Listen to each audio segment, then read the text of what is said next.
Hi there, my name is Philip Beck, and the Rabbi from another planet. Please like, share, and subscribe. Ring the little bell so you are notified when new videos drop. And I have been watching the Faceless ones, because, that's basically what... Actually, this morning I was actually watching Conan O'Brien in Israel with my daughters, because they're all home, and they came and invaded my life. They actually came downstairs to my grim and scary basement. we hung out for a bit, so yeah. But before that, last night I was watching the Faces ones. I just finished watching it. Oh, before I did the live stream on the TARDIS zone.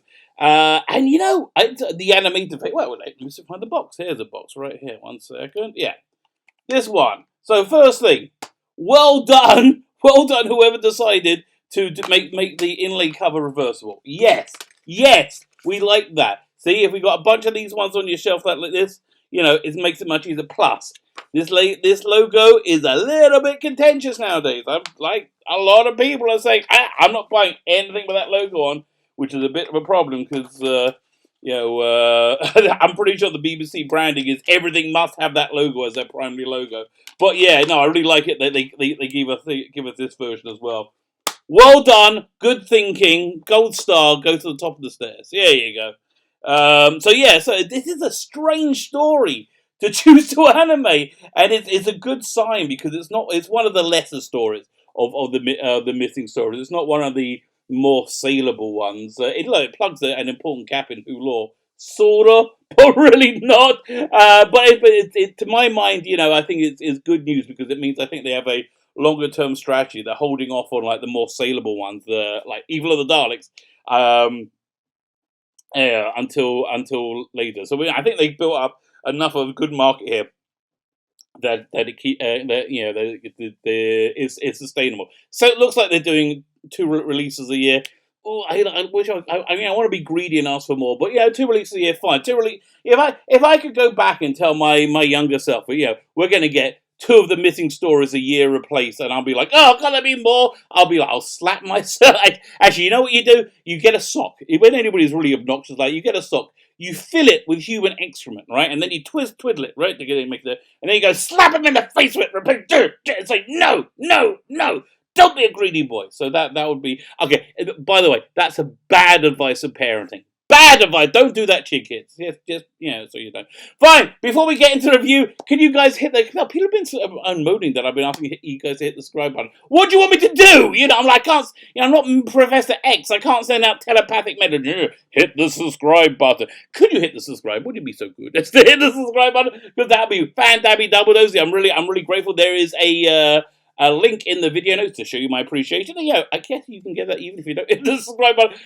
To show my appreciation of you just stopping by and watching. So the link in the video notes for a audio adventure made in the mid-80s starring Nicholas Briggs as a doctor called Cuddlesome. It's a bit of a fun, weird story. I kind of liked it a lot, actually. It's by a group called... it's a fan-made thing by a group called Audio Visuals that later grew up to become Big Finish. And it's a fun story. Download and enjoy. Listen, I keep saying we've got nothing to do. I mean, YouTubing so freaking much. I am so behind on everything. I've got like I have a stack of Big Finish things to listen to. But yeah, hopefully I can get my videos done early today. Oh, also, I give away stuff each week. I'm really giving away something good this week. This is one that you're really going to want to get. This is the Alien Quadrology DVD set. This is freaking awesome. This is the 4 4 real alien movies. You get like 2 or 3 versions of each. There's like a gazillion billion discs in this. So all you need to do to win this frankly fantastic set. By the way, there's a version of Alien 3 in here, which you've probably never seen before, which is one of my favorite Alien movies. It's so much better than the one they released. It's the director's cut by David Fincher. That's really so. All you need to do is subscribe to the channel. Subscribing being the important part, and then in the comments, leave the hashtag Xenomorph. I was going to say polymorph, and I realized that was Red Dwarf. Xenomorph. Leave the hashtag Xenomorph. We will be doing the drawing on the TARDIS zone, which will be Sunday, April. I'm going to guess 6. I don't know. I don't have a calendar for it. This Sunday coming up in where we're going to be discussing Aliens of London. Oh, I'm looking forward to that. I love Aliens of London. Although somebody else in the panel was like, "Oh, I'm not sure I like this show," but yeah, hopefully that everybody will enjoy it. Fine. This is not about Alien London. This is about the Faceless ones. So we got a nice little routine of these animated stories being released. They're clearly focusing on the Troughton years, and now we only need, I think, the Evil of the Daleks and the Highlanders, and 2 episodes of the Underwater Menace. That's 12 episodes in all before we have the complete season 4, so they can release it on Blu-ray. So I'm gonna have to buy all this again. Oh, that's that sucks ass. But yeah, basically I will, because they're gonna be doing. They're gonna upgrade, all the existing ones. And then I think for season 5 they only need 5. Was it the 10 episodes? What's in season 5? They're doing Fury of the Deep, so I'm not counting that. Wheel in Space, they need, was it 4 episodes? And then what else is missing from? They got 2 Messiah Men. You got the Eddie story. You got the Abominable Snowman. These five episodes, and I'll go on do that. I hope they animate that 1 episode of Web of Fear as well. Come on. So yeah, but it looks like we'll be getting box sets of for the Doctor Who collection. I think probably by next year. Hopefully that that'd be great. So the weird thing about this is they animate them. The weird thing for me, they animate them. They did animated reconstructions of the existing episodes as well. So I was like, well, that seems like a whole waste of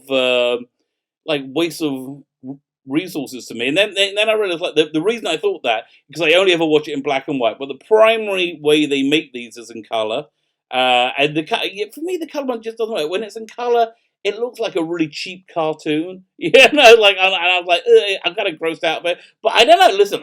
I like the alternate special effects they put onto the DVD and the Blu-ray releases. So that's me. I know a ton of people hate them, but I really like them. But these ones I can only watch in black and white. So yeah, again, I don't really know who they think they're making these for. Like, who do Doctor Who fans want color versions of these? And do they want? I mean, the reason they animated the existing ones, because if you're watching it in color, it's just very jarring going from the the real one to the animated one. But if you're watching black and white, I watch the episodes 1 and 3 in the surviving ones, and I watch the reconstructions for the rest. So so this one is a really weird one to animate, because it's one of the, I would say, also rans of the Troughton era. In terms, if you only know like modern Doctor Who, I will say this is more of a Sleep No More or Night Terrors than like a real mussy classic like Human Nature or Flesh and Stone. So yeah, it's one of the. It's not a bad story. But it's like an average, like Black Spot. It's like an average. I guarantee you, there's a bunch of people who are watching and said, "That's my favorite story." That I'm saying is that okay? If it's your favorite story, I apologize. But I'm talking about the general fandom perception of it. So what you get here is a real slice of average Doctor Who from April 1967, which, as I'm recording this, is about 53 years ago to the week. So yeah, that's kind of wild. So you could say the same about the Macro Terror. That was a minor one, but I've always loved that story. I love that story ever since I first heard it on audio when they released it in the 90s. Who was it? Colin Baker did the linking narration, and so when they animated, I was so excited, and it really exceeded my expectation, because the Macro Terror, I think, works better probably in this modern animation than it did in the original. The whole realization of the Mac. But that's a story that I've always really loved. So I was very excited. Also, it's a pretty different story. It was Doctor Who does The Prisoner, and it really it has that weird holiday camp vibe going on, like very much like the Village. So yeah, so for me that wasn't a weird one, but this one I just think is a weird one. And the approach they took with Macro Terror is the same one they do here, and I think it really works. That they don't slavishly try and recreate the original, because on animation it just doesn't work. There's like little things like Pauline Collins, who's a major player in this episode, in this story, I should say. Like in real life, she wore like a polka dot dress with like lots of little dots on it. But they've simplified that a lot for the animation, and I think it's probably wise, because it would be very distracting. And I don't think you're gonna get like the way they cut the imagery really work. It just for me it really works to do not try and absolutely recreate exactly what happened. Because again, no one really knows. That's what lost means. It's lost. You can't really compare it. Although it is interesting watching the animated reconstruction of the existing episodes. They're pretty similar. Well, I guess they use those as a template. So yeah, all this bodes extremely well for what's the next one coming? Fury from the Deep is a classic one. And Fury from the is one that everybody wants to see, and because the animation in this is a real step up from Macroterra. It's I'm really excited that they're getting more and more advanced as they go on. Of course, 20 years from now, whoever knows now, there'll be a whole new technique that they're going to do and do all this stuff all over again. But for now, honestly, I'm really, really happy. Again, this is like a real dream for me to have these lost stories, like being able, in a way that we can access them. So the story itself is always also a bit of an oddity in many ways. It concerns this evil, nefarious plan to use cheap holiday travel for like young people, like I guess Club 1830s. It's basically, which I'm assuming was like something that was just booming and became very topical in '67. That's when my parents got married. I just realized in '67 to and they set up this fake tour company that then kidnaps all the young people so they can use them for it doesn't really matter. It doesn't really matter. They're just kidnapping a bunch of young people for the evil faceless ones. So it's a bit of a weird plan because it really hinges on no one noticing. There's like 50,000 of them. They're kidnapping. There's a lot of budget travel going on there. So they it hinges on nobody noticing that they're missing after they're like whatever they went to 2 weeks in Majorca or wherever it was. And so they had this cunning plan to get them to write postcards to their parents and to their friends or relatives before they left, so they're not bothered with it, and they mail them. They mail those from the destination that they're supposed to be. So okay, so listen, kids, just so you know, this is a public service announcement. If you're ever going on vacation and the vacation company wants you to write to your parents before you leave, that's a very bad sign. Don't do that. Most likely what's going to happen if you do that is you're going to end up in an underground sex show in like Marrakesh, being sold off for inexpensive food for some sultan's tiger. That's probably what's going to happen to you. Okay, your Uncle Smee is looking out for you here. You want to pay attention. So even though this is coming to the end of Troughton's first season, he's still somewhat finding his feet. He never really gelled that well with Ben and Polly. There was always this little standoffishness between them, and he seems genuinely happy when they finally leave. At the end of the story. Not that Ben and Polly are in this too much. Ben is reduced to essentially a cameo. You hardly see him in episode 1, and don't think at all in episode 2. And Polly you see a bit more. She falls under the mesmeric spell of the influence of the faithless ones before going and having a bit of a nap for episodes 3 to 6, and then it's a really curious and important bit of Doctor Who history that's being plugged in, that's being filled as they turn up for like one scene at the end of episode 6 when they realise that this is the same day they left. So the War Machine's supposed to be going on as well. At the same time as it. This is the same day they left. So they decide to stay and not go with Doctor. And Patrick Daphne does not seem upset at all. He's like, bye then, catch you later. I think there was this famous incident where was it Michael Craze of Ben and Anik Wills. I don't think it was Fraser Hines, but I think it was those two. Had t-shirts made up saying, come back Bill Hartnell, everything is forgiven. And Patrick Daphne was really pissed off. Like stormed off there, like really pissed off. And I know the story from Anik Wills telling it many, many times over on the convention circuit. So it's a shame. You really can't undo royally honking somebody off. But there was never.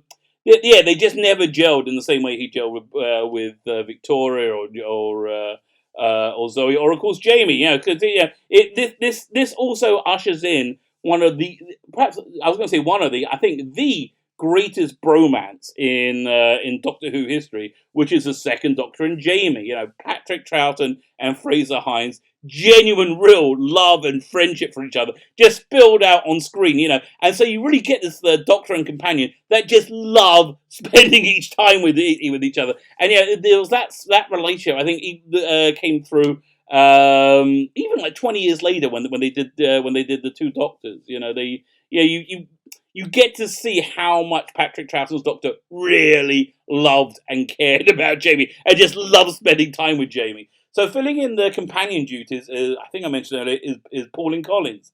And how she didn't get a role as a regular companion is an absolute mystery to me. She's fantastic in it. She's a great character, and she's brought to life brought to life, as I said, by Pauline Collins. She has real, genuine rapport with her, even through the animation. But they have real, genuine rapport together. Her and Fraser Hines. Although, yeah, I do get the impression that being an attractive young woman, you know, is pretty much the only thing Fraser Hines needs to develop a rapport with you. He seemed to be, you know, a bit on the prowl at that time when he was young, famous, and very, very handsome. Yeah, although yeah, there's a real genuine lump in your throat as they part ways at the end. Yeah, even though for Fraser, there's probably also quite a big lump in his underpants as well. Yeah, but everything was forgotten next week as Deborah Watlin hoved into view. You know, yeah, I remember seeing her at a convention in the the late 80s, mid to late 80s. It was in London, and she's just one of those people Deborah Watner, who is just so incredibly, stunningly beautiful. You just want to you just want to stare at them like they're this piece of art. There was because again, this was 20 years later. She was absolutely stunning, and you just would stare at it in disbelief. I remember who else was like that? Chase Masterson, who played the Deep Space Nine Dabo girl, Lita, who ended up being the love interest of Rom. What? Which was fantastic. So I remember seeing her. I was just walking through the convention floor, and she was on a booth or something, just getting set up. I was right next to her. So this wasn't from a stage. Again, stunningly beautiful. Thank God there's some social convention that you don't just stare at people, because again, these are people I would just stare at wow, how is that possible? So, it would have been really, really interesting to have Pauline Collins, what's her name? Samantha Briggs, I think, is in the TARDIS instead of the very demure Victoria Waterfield. So she has this very tough, bolshy exterior. She's a Scouser. She's from Liverpool. Yeah, and again, having a regional accent as well. That you really didn't get that much on British TV. It wasn't that RP that what's it received pronunciation. So again with Jamie, there's a real rapport. She's investigating the disappearance of a brother, and there's a real moment in it where her emotion comes through her tough exterior, and it's like Jamie's there for. And it's really really really touching. It's really nice, and this is 1967, and we have this tough, self-actualized female characters. Are three-dimensional. They're real people. I think she passed the Bechdel test. She has her own character, and which makes me scratch my head at the current production team. Who really, I think, genuinely believe they're storming the beaches of Normandy against the Nazis by casting a female to play Doctor Who. This new ground they think they're breaking, this ceiling they think they're glass ceiling breaking, was done 53 years ago. Well, that's 53 years ago, and done much better, because this is a much more real, relatable character who's strong female. I don't think we've had a relatable strong female character in the whole Chibnall Whittaker era. So I know a lot more about this character, Samantha Briggs. Her name, Pauline Collins' character. After one story, and then she was not even in the whole story. I think she's in 5 episodes. I know much more about her personality, who she is, what she likes to do, what she'll be like to be hang out with. Then I know about Ryan or Yaz after two seasons of watching their entirety of their character on screen. So I would say this is probably one for the completists. which I totally am. So for me, it's great, you know. And as I said, it's great news for me as it means they're holding off on the more commercially stronger releases. Again, Evil and Daleks. Oh, I'm looking forward to that one. For later, Evil and Daleks. Yeah, I think all the ones pretty much are much stronger commercially, apart from the space part. Yeah, Space Pirates. When they put that on the schedule, you know we're reaching the end. So yeah, I'm intrigued to know what they're going to be doing about the William Hartnell reconstructions as well. Maybe they'll do something completely different, which I like. Yeah, I really loved that school that did the was it recreation of Mission to the Unknown. I think they used like the similar to the original cameras. And so I want to know, like, how would that be viable to do that sort of thing? Have a reconstruction made? You can get David Bradley to play the Doctor and get his whole crew in. You know, would that be more expensive than this? You know, because this is a very, very involved job. You know, and yeah, again, that school did the school. If a school was able to put it together, I think BBC will probably be able to put it, and that'd be a really interesting way. Like, I love to see like a new version of Marco Polo. You know, they like have it like really brought to life.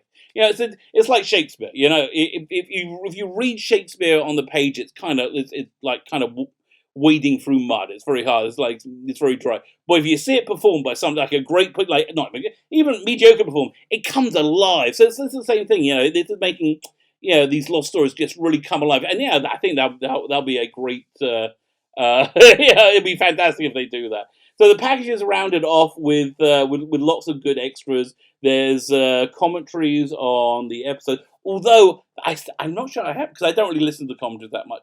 I'm not sure I would really love to see like Fraser Hines or Anik Wills or whoever doing a commentary. Was it Toby Hidoki does the moderating. Yeah, I'd love to.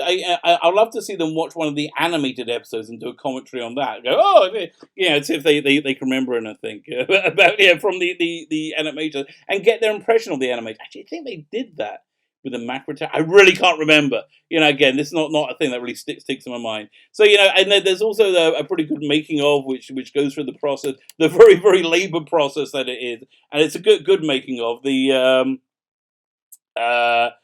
We find an incredible, fascinating little tidbits like animating shoulders is an absolute freaking nightmare for the animators. If you get that like a millimeter off, it throws everything off. So I had no idea. Yeah, go figure. And again, I like the whole the making of it.